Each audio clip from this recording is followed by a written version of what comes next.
سرد بن عبداللہ الزادی کا قدوم مدینہ۔ ابن اسحاق نے بیان کیا، سرد بن عبداللہ الزادی ایک وفد میں حضور پاک صلی اللہ علیہ وسلم کی خدمت میں حاضر ہوئے اور اسلام قبول کر لیا۔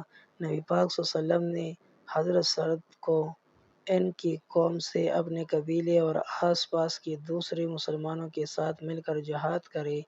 سرد بن عبداللہ رسول پاک صلی اللہ علیہ وسلم کے حکم کے مطابق نکلے اور یمن کے علاقے جرش میں جا پہنچا۔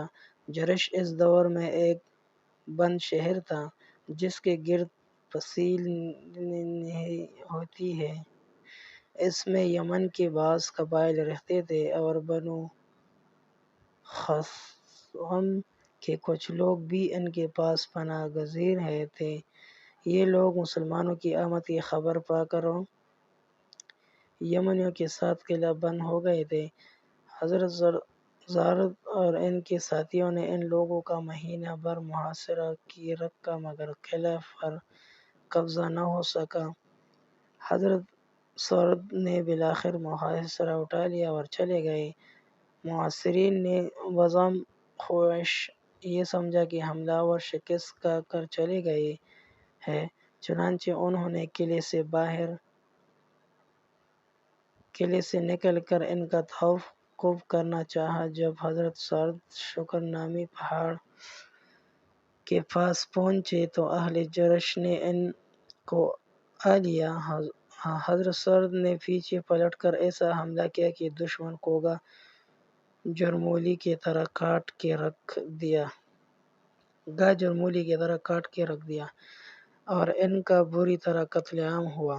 اہل جرش نے اس سے قبل نمائندے مدینہ بھیجے تھے کہ صورتحال کا جائزہ لیں اور آ کر بتائیں کہ انہوں نے مدینہ کے حاکم کو کیسے پایا ہے۔ یہ دونوں افراد نبی پاک صلی اللہ علیہ وسلم کے پاس بیٹھے تھے کہ آپ صلی اللہ علیہ وسلم نے ان سے دریافت فرمایا کہ شکر کس ملک اور علاقے میں واقع ہے؟ انہوں نے جواب دیا، یا رسول اللہ صلی اللہ علیہ وسلم، ہمارے علاقے میں ایک پہاڑ ہے، اسے کشر کہتے ہیں۔ اہل جرش شکر کے کشر ہی کہتے تھے۔ آپ صلی اللہ علیہ وسلم نے فرمایا، یہ کشر نہیں بلکہ شکر ہے۔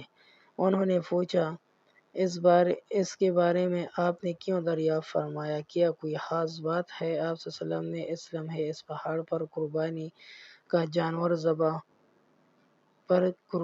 کے جانور ذبح ہو رہے ہیں۔ یہ گفتگو عصر کی نماز کے بعد ہوئی۔ یہ گفتگو سن کر وہ دونوں شخص حضرت ابوبکر صدیق رضی اللہ عنہ یا حضرت عثمان غنی رضی اللہ عنہ کے پاس گئے تو انہوں نے ابوبکر رضی اللہ عنہ یا عثمان رضی اللہ عنہ نے ان سے کہا، تمہاری بربادی ہو، رسول اللہ صلی اللہ علیہ وسلم نے تم لوگوں کو تمہاری قوم کے قتل عام کی خبر دی تھی۔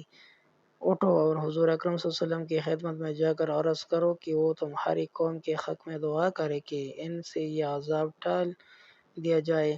یہ سن کر وہ فوراً رسول پاک صلی اللہ علیہ وسلم کے پاس حاضر ہوئے اور دعا کی درخواست کی۔ رسول پاک صلی اللہ علیہ وسلم نے دعا کی، یعنی اے مولا، ان کی قوم سے مصیبت دور فرما دے۔ اسی وقت یہ دونوں افراد رسول پاک صلی اللہ علیہ وسلم سے اجازت لے کر اپنے گھروں کو روانہ ہوئے۔